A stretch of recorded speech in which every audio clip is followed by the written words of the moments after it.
Hvor er du nu? Passer Gud på dig? Er du sammen med oldemor og oldefar? Diana, kan du høre mig? Jeg fortryder, at vi har skændt så meget. Undskyld.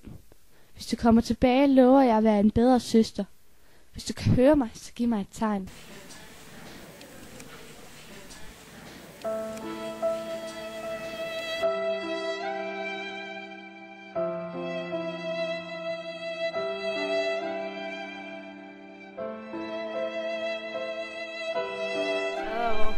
Du som er i himlen, hellig vorte dit navn, komme dit rige.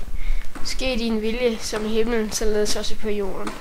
Giv os en dag vores daglige brød, og forlad os vores skyld, som også vi forlader vores skyldnere. Led os ikke i fristelsen, men fri os fra det onde. Hvorfor fanden gik jeg ikke ind til hende? Det krævede bare, at jeg åbnede døren. Hvorfor skulle hun dø? Hvorfor skal mennesker dø? Hvorfor lige min mormor?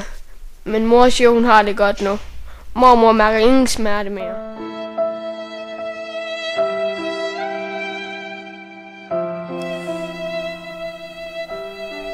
Selvom jeg aldrig mødte dig, er det som om jeg kender dig. Kunne jeg ikke bare have holdt ud, til jeg var kommet til verden? Sidder du og kigger ned på mig?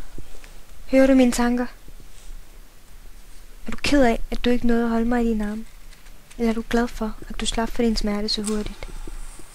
Det er også bare de cigaretters skyld. Jeg hader dem. Dette lys vil jeg tænde for dig.